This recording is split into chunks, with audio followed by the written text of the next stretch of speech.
demo, I've been able to examine a piece of a human skeleton, a 3D model of a human skeleton, and take out a vertical and look at it from all different angles and things. Yeah. It was very Cool. strange holding the controllers and trying to do it that way. Okay. So the controllers can be what you it's good. Good. I wanted to get a feel of where you are. So only if anyone tries VR just generally, not just in education. How many people have tried VR? Okay. So this is going to be our agenda. I have a VR demo here for those who have not tried it. Please try it. For those who want to try it, you can as well. So because of that, we're going to kind of have a continuous presentation and then have the bulk of that be we're going to condense it and be focused. We're going to move pretty quickly Yeah. through the talking part, so we can have a lot of the actual hands-on action part. Exactly. Okay, so let's get started. So Anthropod is an edtech company that focuses on teaching students in VR, and our whole mission is to help students retain information from a young age and improve their classroom performance or their education performance. And some background. Yeah. So I met Elijah through my association in what's called the Virtual Reality Augmented Reality Association. It's a global community. And the Chicago chapter president sent me an email and just said, hey, you need to meet this guy and connect with him. So we've connected and we've been working together in different capacities. Yeah, and I was Matt. Yeah, he's a great guy. I've known him for a while, and I told him that I wanted to get more into education and VR and stuff, and so I'm going to do that. So that's kind of cool. So yeah, let's go ahead and move forward. Our start. So this is kind of just background on Akpan, which is the company that we're working on. Chemistry students. Myself, I'm a chemistry student, so I got my background in chem, right?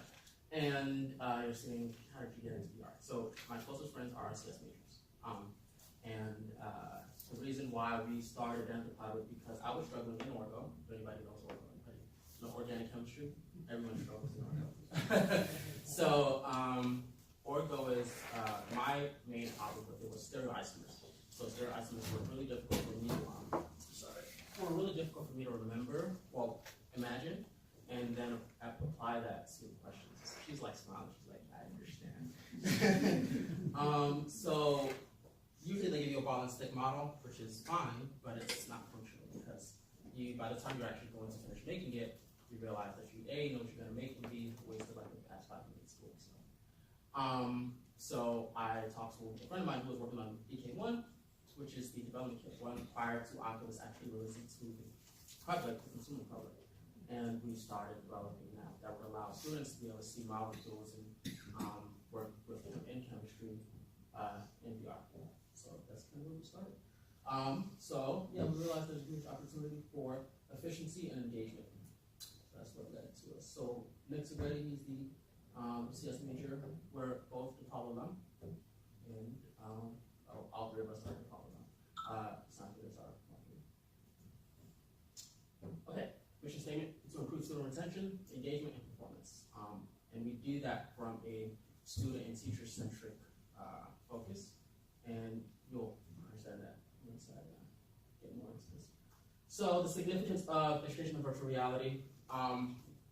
Firstly, like I stated, my main problem was the fact that you have a textbook, but it's really difficult for some students to be able to just learn that modality, right? So I personally feel that everyone can learn effectively in their own way, and I think VR allows more of an opportunity for other types of students to learn differently, to learn within that medium. I think it's great for the digital divide. So right now, I think we have a lot of students who are in underprivileged neighborhoods who don't really have great access to all of the things that they need when they're in classes, textbooks, notebooks, backpacks, all these different things. For us to be able to kind of bridge that by focusing more just on software and the product itself, which could possibly be provided by schools, and students really only need to bring their focus and their engagement to be able to learn the topics through VR. I think that also allows us to to kind of bridge that digital divide. Positive. I think that involvement and engagement, we all know Fortnite, we all know Apex is in the one now, which is Does probably everybody giving you know headaches. Fortnite? Who's heard of Fortnite? Everybody. Okay, everybody. Who's heard of Apex? You're gonna start hearing about Apex. So Apex is the heir apparent to Fortnite apparently. And yeah, which is probably not a good thing for teachers. So yeah, virtual journeys. Well, A, they have a headset, so you know they're not looking at anything else, right? But B, I think it's a really engaging medium for students to be in, and it's more aligned with what they already are used to doing, which is working in the digital world. So that also, and it's just fun. It's just fun. Those who tried it know that it's really interesting. Yeah, and lower barrier to entry for students. Right, so this is what I was talking about earlier with the digital divide. You get quizzed, which I'll show you, which is a software that we're actually working on to give teachers the tools to actually use VR as a medium for teaching. Right now, it's just the content itself, but not the tools surrounding the content that allows teachers to monitor student performance and track what they're doing with VR. So, yeah. How to integrate VR into your curriculum. So these are the questions to ask, right? So we don't want to just go into VR because we want to go into VR. It's important for us to have a reason for why we want to use VR. Using VR without, going into VR without a goal is not a good idea, because I think students may get distracted. You may not actually have a positive result from that. You might not have good performance as a result of that. And I think it's best to ask, what is the learning outcome for this lesson? What are you specifically trying to teach your student? We all have learning curriculums. You know what you're trying to teach them. From there, ask how best can this lesson be portrayed. So if you're a STEM teacher, you're teaching biochem. If you want it to be directly a direct translation of information to the student, then there's a software for that. If you want it to be more indirectly, where it's more of a artistic understanding of what you're trying to convey through an experience, there are other VR software for that as well. And that's something we do as well. So we work with some CPS schools, some after school programs, and educators in general. And we ask them these questions, and then we kind of work backwards from what's the student trying to learn, and then how can VR successfully help you get there. Other than that, I think that if we don't do it that way, then we will get lost in the process. So the student perspective, collaboration, group learning, I think that's a huge focus of ours at least, and I think that makes the VR experience even more interesting. Rather than having this solitary educational experience, having a group experience also makes it even more fun. Okay, our focus, immersive education, middle schools and high schools. So we communicate with the library teachers on what works for them and how best they can use VR in their own classes and what they're seeing, what the results are. Again, our tools are mainly for the teaching, not necessarily the content. Incorporating functional tools for teachers to use in their curriculum. And this is something that we have a pre-alpha software we have alpha software that we weren't able to load on this, but we have a pre-alpha software that you'll be able to try. But mainly, we can demo that. Mainly, I want to get those who haven't tried VR to see the positives of using VR and how their students can possibly benefit from that. How to VR. So VR comes in a variety of different hardware and different platforms. So we have the Oculus. Every VR platform as of right now that are professional, that work well in education, has sensors, has a headset, and has a base station PC. Facebook owns Oculus. Yes. Yeah, so Oculus, the Oculus Rift, all the Oculus, you might see ads of them. That's because Facebook has injected a lot of capital into Oculus and trying to take over that market. But yeah, and then the future, this fall, the Oculus Quest. So previously, there might have been a barrier to entry because of all of the accessories that are needed to make VR work in the classroom. This fall, there is a wireless VR headset that also allows you to play or use professional VR software, not all of them, but a good amount of them. So now your students get to put on a wireless headset, have controllers, and have that same professional experience that makes it extremely immersive for them as well. And that is at a $600 price point. So we will see hopefully that, so that's the first step, I think, for us to get to a point where it's being able to be penetrable in schools. What is inside-out tracking? Inside-out tracking, so these are the sensors. So this is the first traditional models of VR. The sensors are outside, they track your headsets. The Oculus Quest, that's wireless, has inside-out tracking. So meaning that it has sensors within the headset that shines IR blasters in your environment and uses that information to be able to create your immediate surroundings. And when we talk about VR and this Oculus setup and the Quest and the Go, if you think about the spectrum of what they call immersion, or of you feeling like you're actually in the environment, these are on the higher end. And then you can move down to other, the Gear VR where you put your cell phone in there, and then the Cardboard, Google Cardboard, and then just to even using your smartphone is on the opposite spectrum. So this is pretty high end stuff. And the wireless one that I was talking about, the Oculus Quest, is almost to the professional grade, but it's wireless, which makes it, and it's at a significantly cheaper price point. So if you think about the Facebook Oculus products, they've got the Go, which is wireless, and then they have the Oculus Rift. So that's the higher end, right? And then they have the Oculus Go, and this new Quest, which everybody's excited about, is right in the middle. It's also in the middle on that price point as well. Because, one more thing, with this Oculus Rift, you got to buy a gaming computer to run this. Yeah. And the graphics card on that is pretty expensive. So, professional PC. Yep. Is there questions? Please order questions. The Quest won't require the gaming computer. Okay. How to VR education styles, the hardware, software-wise. So it depends on the focus and what you're teaching. So if you're, let's say, anatomy and physiology, shared VR, which is what we can also get with is the mobile today. Chemistry, nano, and astronomy, types of space. These are some of my favorites, and these are those that I think that are polished, software that I think are polished and good enough to use in an administration setting. And yeah, what we do in COD is performance monitoring and software recommendation for curation. Okay, so the acceleration of professional grade mobile AR and VR hardware. The Oculus Quest I told you about, the Lenovo Mirage as well. There's another great one.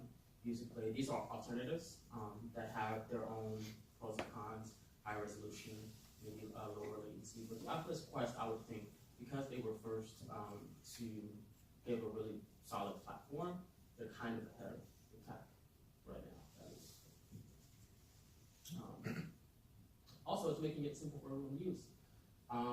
We hope to use AR and VR to be able to have teachers make their lesson plans more exciting. I think it's not only just making it more exciting, but also, again, focusing on retention. I think that excitement ties closely to how well your students actually remember what you're going to talk. If they're bored out of their minds, then that's not going to work. And I think the really big thing about gaming is that so previously we were talking about how Fortnite, teachers trying to use Fortnite, there was a study that teachers were trying to use Fortnite in their own class, like during their lesson plans, to incorporate what students already want to do into maybe teaching. I don't know how that's even possible, but the idea is noble because I think the idea of getting students or meeting students where their interests lie is a good powerful tool, and I think VR can be that tool. So, giving students our vision, giving students more tools to reach students in more different ways, and again, retention, performance, and engagement are the focus. It's not just fun, it's not just exciting, it's how our students going to resolve, how are they performing things can resolve kind of our goal. We hope to increase VR labs. We hope to increase the implementation of VR into schools, the different schools' curriculum, and just increase the use of VR overall across the city of Chicago and the greater Chicago area. All right. Yeah, so that's about it. Any questions briefly? We're going to have Q&A at the end. Just any general question that we can maybe answer before we go into the hands-on demo. I have a question about the glasses. Do you foresee them decreasing in size, like maybe going to a Google Glass? You know, remember when Google had the glasses? Do you envision, instead of wearing that headset, maybe Yes. a better design, a smaller design? It depends. Moore's law, which is the law of reduced processing chipset size and increased performance. It's I don't know. It's a lot of different factors. I will say that Google just released an AR headset, right? Like 2 days ago, 3 days ago. They had a Google Glass. It's like a modern version of Google Glass, but that's AR, right? AR has its benefits, which is great as well, but that is $1,000. So I don't know if that's really accessible yet, but we're getting there. And I think it's kind of hard to say because as the smartphone, the resolution on the screen gets better, then you may have options similar to what they call a Gear VR, you know, that moves closer to this range. So I think it's really hard to say. Would it move to something smaller and different? Definitely, but how that would look, I think it'd be hard to put a finger on. Part of the idea in the headset is to eliminate the vision from the surrounding. So you want to be really immersed. So if you reduce it to Google Glass, you'll still see the surrounding. So it depends what you want to do. Yeah, it depends on what you want to do. Anyone want to give it a try?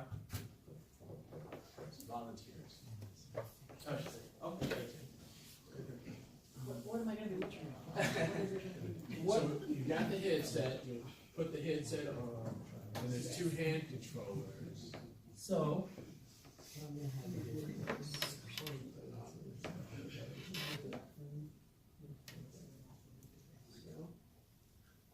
You've never tried it, right?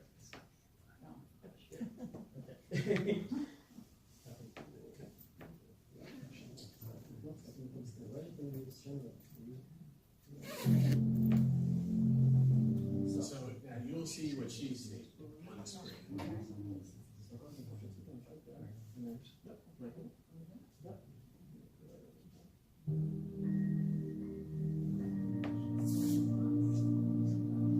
where is it? One second. I just want to show you. And this is an Oculus Rift.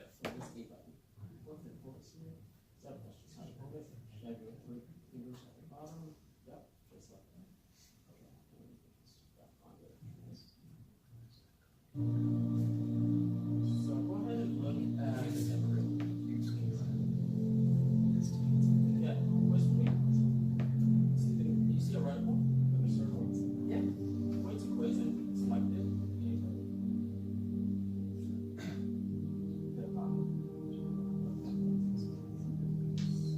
Okay. So any chemistry teachers here? So maybe let them software. So yeah, so this is what I was saying in giving teachers the tools to monitor student performance. So within our app, we allow teachers or students to experience different educational VR software, right? And we're going to do that right after this. But another portion of it is to then go to another portion of our app and be tested on what they were just experiencing in VR through a quiz format. So for teachers, from your perspective, you can go onto our website, work platform, answer a question. Let's say this question was, hey, I want to ask a question about a chemistry molecule. And I want to pull a 3D model, which is going to be this, and the other two on the right side, and I want to attach a question to it. And then I also want to attach 2 answers or two options, right? That's all online through our web platform. And then when students then go in, they can see that question, and you can have 10 questions, 15, however many questions you want, attached to different 3D models.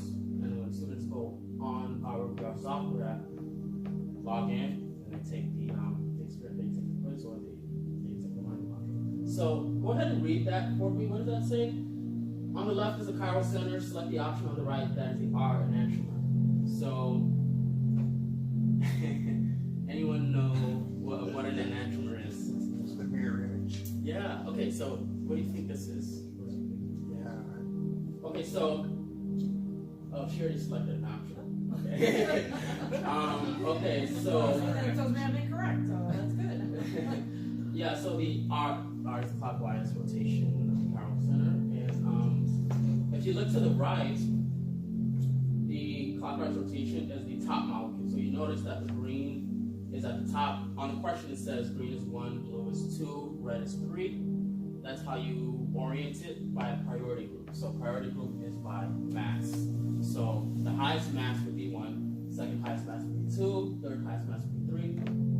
Going using that model, you can say, if you look at the bottom molecule, it's flipped, right? The blue is not 2, blue is 3, so it's going the other way. So 1, 2, 3 going the other way. So that would be the S enantiomer. So that's the R and the S enantiomers. So imagine the student through a textbook trying to figure this out, right? You're trying to figure this out on a 2D image, and you're trying to imagine it in 3D, and you're trying to rotate it in 3D in your head, and you lose track of all the different light molecules around it. That's why a lot of students struggle with ortho, and I think that's what makes VR really great for this type of these types of questions. How interactive is that? Can I rotate the We model? will, just not yet. We haven't put it out. So that's a fixed thing. Yes, this is a fixed 3D molecule. But it's a 3D molecule and it's inserted in there, so you will be able to interact. And option on the right. So go ahead, let's try to get someone else. So to kind of paint the kind of background to this, so Elijah's business Anthropod VR. So his business, if you're a grammar school or high school teacher, and you're teaching STEM, and you want to have a VR lesson, either Elijah will come to your classroom, work with you, put together a lesson for you for that day with your students, so he'll bring everything out, or you'll get on a school bus and go to his lab. So he has an actual full-blown lab, and they have a lesson together. What he's asking for feedback on, they're developing, this is a software they're developing, so that, okay, now, as an instructor, you can feed in quiz questions. And it ties in, so now you can, so instead of him using apps that were already pre-made, now, as an instructor, you can load up questions and have customized experiences to your class. So that's what this is. But is this still in the one student at a time involvement, or is there so much collaboration in this? Well, there is. So there's one student, so you'll have one student with the headset on, but we can see, we're not in there with them, but we can also see passively what's going on as well. So are you going to do the headset for every student? Yeah, or they take turns. That's why it's very important for our students to use that, because it's not going to be So when you talk about the reason he keeps talking about that Oculus Quest, he's got the Oculus Rift, so you got to imagine he's got to carry that computer, and he's got these gaming computers and things in his lab, so he's got several stations in the lab. But now with that Quest, it's just the headset. Yes. And you just need the internet and the headset. Okay, the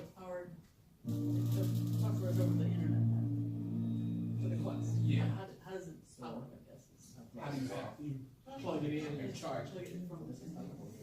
Right So it's now. kind of like it's strained to you or something, right? Yeah, and everything is processed in that headset. Whereas with this, you got the headset and you need that computer to run what we're doing. With that, you only need the headset. And for the wireless, what kind of bandwidth are you going to need? Second life. Is it going to be fast? It is, but it's almost like It's more so, and just like you see it's on a flat screen and you see all the people. Of course, And there's people. little, which is it has. Yeah, so it's then it's headset. education. I still know people who dabble with it, but it just like education so much. And now it's more hanging out.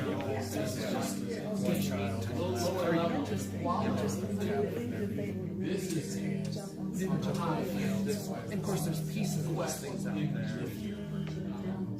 it's not like There's something, I forget what they there's a PR thing where you hang out with other people and go to lands and stuff. Now, you know, when you just let people do that kind of stuff and do crazy stuff, it's not necessarily, and again, a good education. But we will get there. But you're right, it's not going to become mainstream. It's cheap and it's small, you can't be wearing big as they were saying, you know, it has to be so you can't really make it small. They are, could be small.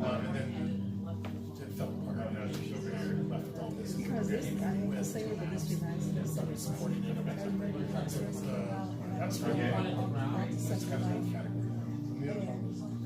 I mean, that's great. Yeah, she's right behind me. What they were trying to do, and then collaborating, you know, for the students to go in and walk around. Yeah, I mean, this is like, I think of your steps, you can say, okay, we got that, okay. This is potentially closer to what people want. It's still not here yet, but like, hey, let's all meet at the great community. And then, you know, but then it's there, you look around, you up and everything. And then this, when you start to do something, you actually help out. So like that, yeah. So it is actually, there's definitely benefits, but we need more programming and costs to go down. Yeah. Let it go? Okay. You're not on this side, I'm a retired Chicago college. okay. So you're seeing, oh, I see. Coming to seminars, things, sometimes when I one thing I found is kids up here, if you don't keep them busy, they will go uncontrolled. So I'm trying to give some of this information, because the teachers, they're taking the lesson plans from the class, Right, yes. and they only 19. I know, right? And you got, 30 minutes to go, and it's like, what did I do? So, Yeah, to see another thing, yeah. Probably more the case that if you were actually have your VR things on something, so that you have so initially they use So there's definitely advantages to this. well, it helps, yeah, I can see that. Well, there's even like empathy stuff, what's it like to live in a So this is a disease. Well, this is a healthy heart rate. But aortic stenosis is a disease, right? So this is going to showcase. So when I say that it's important for you to focus on what you're trying to have students learn, or doing this VR, this is kind of what I mean. So for teachers who are trying to teach what this disease would be, I would say, okay, have them experience it first before you tell them anything about it, right? So they're saying, okay, they're seeing this with aortic stenosis. I'll tell them, go ahead and lift up the circulation all the way up. All the way. So how does that affecting the heart? Anybody want to kind of throw out a few things? It can't open. It's lost its flexibility. It can't open. It's got absence, right? Anyone else? Not ceiling closed. Okay.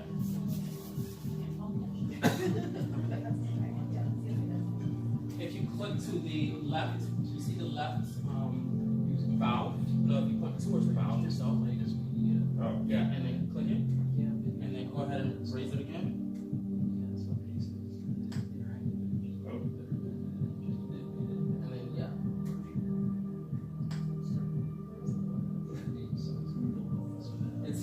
It's so nice. Basic. Yeah. And it looks like this. And then I can raise the heart rate here. Yep. So why don't you lower all of this, all of the disgusting. Right.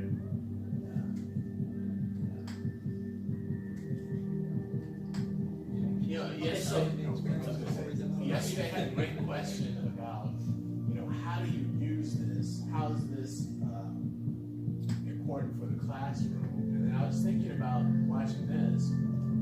What's the difference between a novice and an expert? Experience, right? So right now you're creating an experience that you're inside the heart, and you're seeing how these things are actually working and functioning. You're creating that experience. Yeah. Which is, so when they talk about VR and retention, a lot of that ties into creating experiences and memories. Okay, so maybe let's try to figure out the symptoms, right?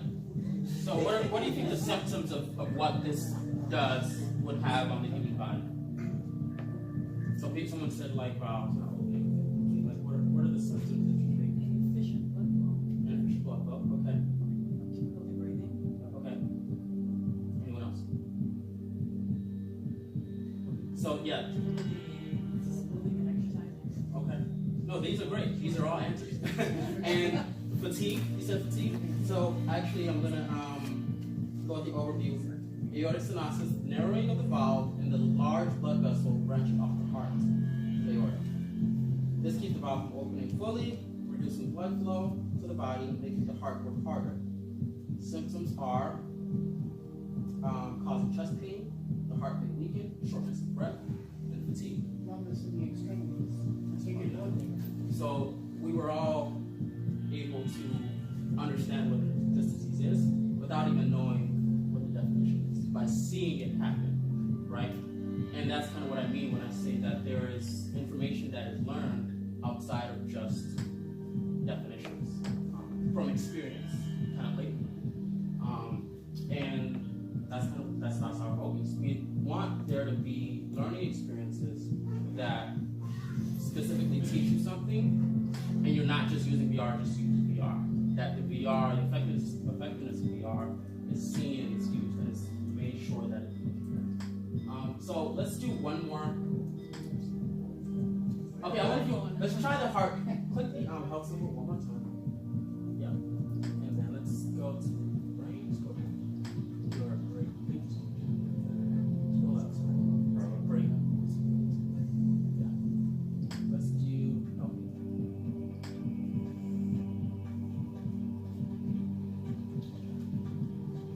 so, and then let's put labels.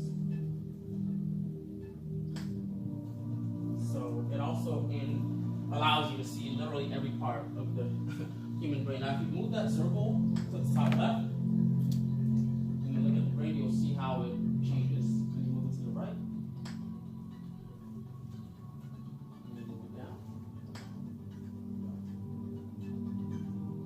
Like literally bend below and see the internal artery. All right, somebody else's turn, I think. Lastly, before you come out, Okay. let's have you select the heart. Beside labels, where it says where it says labels on the left. Oh, yes. Right next to the left one. Right next to it on the left side. Here. Yep.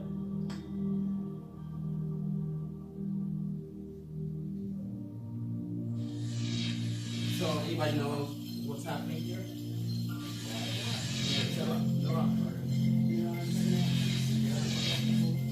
This is dots, actual dots happening with the brain. So this is what it looks like.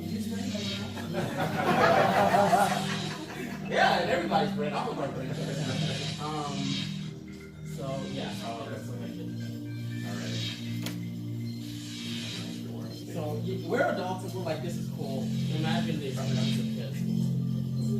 It's the most joyous thing for me because I legitimately love science. So the fact that students are excited about that as well is for teachers, it's life changing, I think.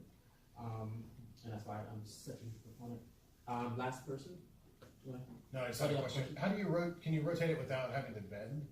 Yeah, you can. Sorry, yeah, you can use the unlock stick and it'll turn it. Okay, Wow. so accessible. Yes. Okay. Yes. Yes. Yes. Anybody else want to? I have a question. Yes. The idea is to show the whole class. Okay. But you probably need to work with one, maybe 2, 3 students. So So else you're wasting the whole class time yes. So explaining to them how to make things. Right? So most of the class watching the screen. Is that the idea? okay. So yeah, a few questions. I think the first answer, a few answers. I think the first answer would be, it depends on A, how big your class size is. B, are you trying to do it in one with all students in one class? Which usually it's yes, right? If not, then it makes it easier because you can have multiple stations, and then you can have groups. Kind of this is where I was talking about group exercises. So the great thing about this is that, but yeah, you would need one headset per student, right? So usually how we do it is we separate them into groups. That should be or give them learning questions that once someone goes in, the other student kind of has to, they communicate with each other. They're like, hey, what is this, what does the error synopsis do? Like, what do you see there? And then they're like, here's what the student, and they're telling them, and then they switch out, and then same thing on the other questions as well. But I think in addition to that, there's also, so we're talking about $500-$600 right now for the Quest, which is the first, I think, really important VR product that can be used in education. Hopefully, going down the line, it reduces significantly, right? There is group exercises where someone has this at home, or if you have a lab, multiple labs, and you want to say, hey, we have a class, we want to use all of our labs to work together. All of them can go in the lobby and experience this together, right? Not all of the software has online group learning, but a lot of them do. Right? So that's also something where you don't really need to, and if you wanted to, so you as a teacher, so Nano, for instance, you can have a presenter mode. So you as the presenter can be there, and the students can all join your lobby presentation, whatever, and see all of the molecules, those chemistry app, see the molecules that you're making, hear what you're saying through the headset, and have a classroom review, but also have the added benefit of all this digital information that is exciting and interesting. Just to piggyback on that, I think, as far as the practical and tactical at this level, you won't see where everyone you wouldn't see where everyone would have a headset. At a different level, let's say the cardboard where you have the smartphone, then maybe that's more logistically accessible. Yeah. And they're different. But the level of that immersion, it's not there. Yeah. I see great potential for this. The fear that I had was the setup time for each student to really use the others, or is it really quick to tell them how to do things? Oh, And then the one who watched the screen kind of losing the 3D experience here. I see what you're And saying. if you don't have the opportunity to give everyone to try, you miss something. So as you advance with this, and Yes. So for how we usually do it, set time, set amount of students, we make sure that every student has a chance to try it out. And we do that by breaking them into groups, and then for each worksheet or set of questions that a teacher provides to us, we make sure that each student knows that once you go in, you're responsible for the other person, the other student, and then vice versa, right? So that communication kind of has to be there for everyone's benefit, right? And then kind of also going into what you were saying about VR, there's different types of it. So Oculus Go has some great software, it's nice and versatile. The cardboard, AR, those are different industries. Well, cardboard is VR. The AR, the headset, I don't know what it's called now. Google Glass. That's AR. But yeah, I think that for us, our focus is, so the content is there. What's missing is the tools that teachers can use to integrate this into classes. So for instance, hey, you just learned this in VR, you came to a VR lab. Now, or hey, we just learned this in a class, I want you to go to a VR lab and take a quiz on it.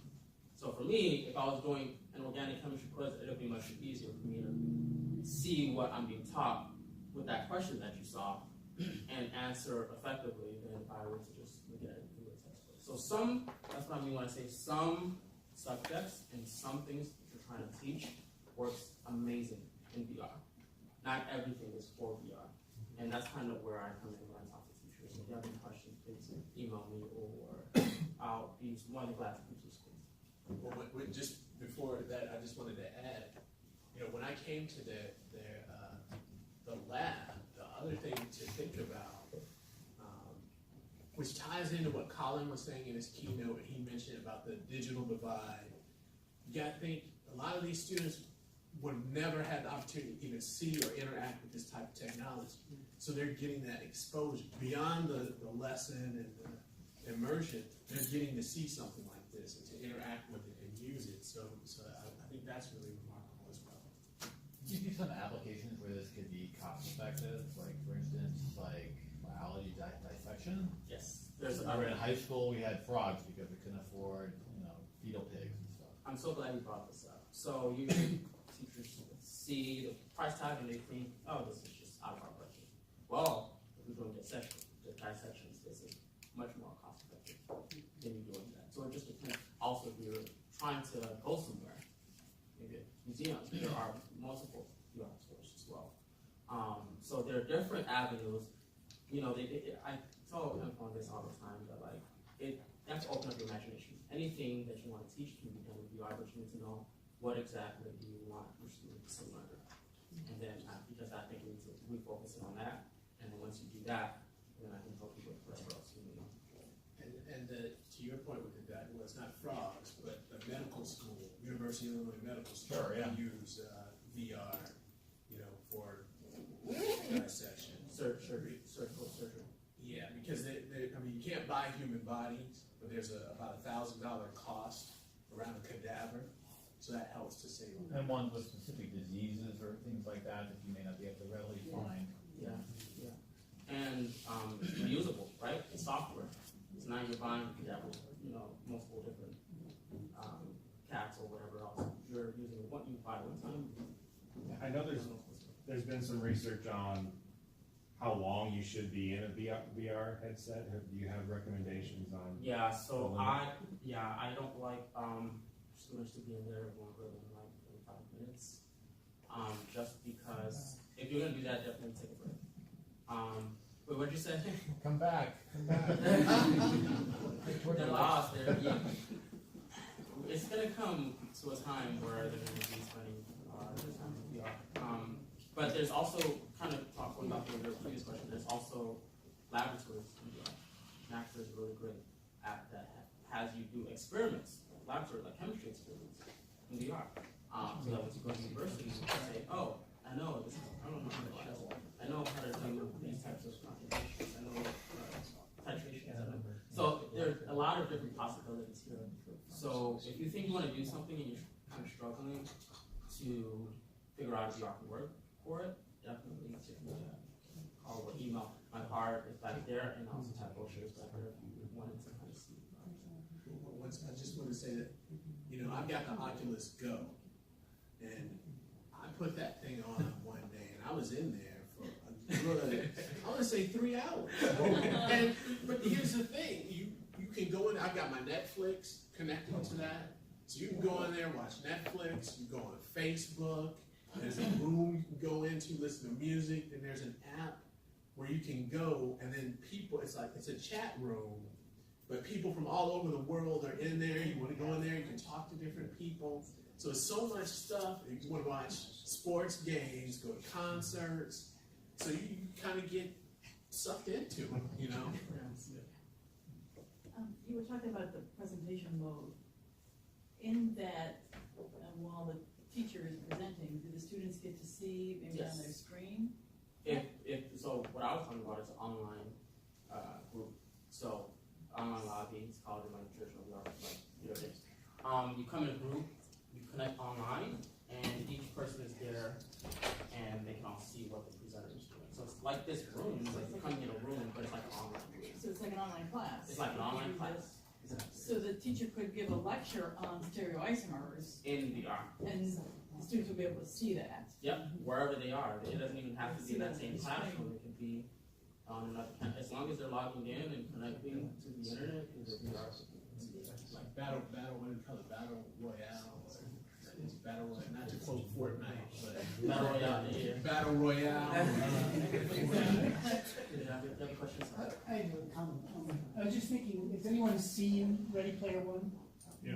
I mean, I haven't seen the movie, and I've heard it's not, quite as good as the book, but I'm envisioning, like, a lot of the things that, the author of that book envisioned, I'm seeing, could come to light with the things you described.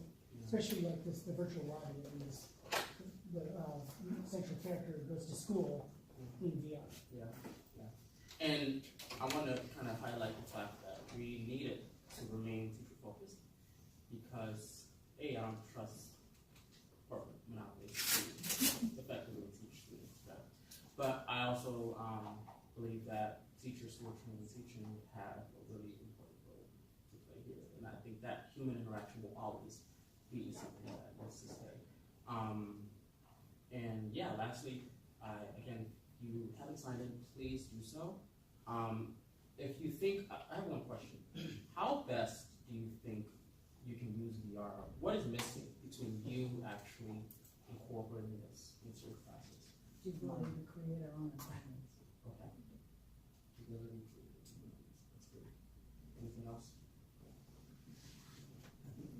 Okay. Okay. Would you be willing to kind of sign up for our pilot teacher partnership? So we're trying to work with teachers to build out platforms for them in VR because we believe that not everybody's doing that. People are either just focusing on content or doing a bunch of other stuff, trying to connect to students directly without realizing that teachers need to be included in this process and they need tools to be able to use VR effectively when teaching. So we're launching a pilot program for teachers specifically. If you are interested, please sign in so that I can connect with you when that time comes. Okay? Anyone would think they might be interested in that? Great. Okay. How flexible is it for a teacher to create a lesson? Or do I need to You see, tell it's- you what I want? it depends. So with Nano, you can create any molecule, right? So you can create from a methane, carbon, and 3 hydrogens to DNA. Right? So if you wanted to have a chemistry class and you're focusing on reactions or you're focusing on molecules, you can work within that act because it's a very powerful lesson. That I would say. They can allow you to create SNPs.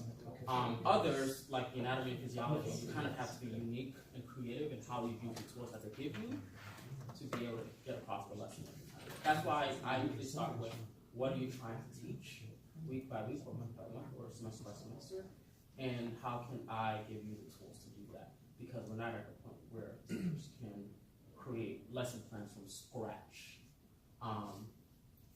Because there's a platform that allows you to do that just yet, but you can create lesson plans with VR integrated. So that's why I start with what are your learning outcomes, and then I can integrate that into your curriculum. Okay, thank you for coming. I heard yesterday and today people were concerned about cyber sickness and how long it will be beyond. Computer science improved so much, so we have less problems with it. I did about 20 years of research with beyond. I have one patient problem. It's rare. Now, if you have a company that develops a product which is very low level product, then you might cut it more because it ain't effective. But most of the products are sensitive. I think it depends on the product, because Right. I tried a headset in Best Buy, and the program that it had was part of a movie, and it has you going up. Oh, right. You know, So The they need, purpose of it is flying, to- flying over, you know, canyons and going up and down. Right, yeah. So, yeah, the purpose is So like, they specifically did real weight casts. yeah. So, this is where you're kind of Quite a few controlling. details, yeah. Right. Yeah, I don't know. And just remember, as common is what, like, so there was a Jurassic Park experience where you follow, was it a raptor around a weird thing? And I've had friends who went through the same experience, they felt, you know, this motion sickness because of moving around. Yeah.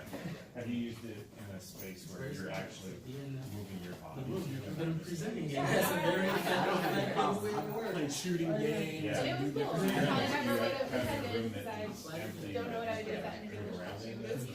it. We haven't had issues. There's a really great, Running into the wall. Oh, you mean in the game or in real No, life? in real life. I mean, I bumped into the chairs and stuff. Yeah. You know, and I'm playing different things. Yeah. So that would be cool. And I do Just like go, global you just, list you and get like in show there, them. especially with the Oculus. yes. And you just go and you just start You going can to use different VR. parks, go different places, and do different things. A lot of these things are, well, from my Open your experience, imagination, that's there's a lot of commercials, but you don't learning know everything that's made or It's Tomb Raider, product placement, or whether it's like Resident Evil 1 is Tomb someone Raider. the experience. So there's a of game civil rights where you're more craft and you're running around, and you make it through the thing, because it's a commercial for the That's Tomb why I'm Raider here. movie. because Yeah. some Same thing people with the Jurassic Park. might not know. I think they see also there's a package in Yeah, film. it is, 'cause, So can we meet together Right. one day or?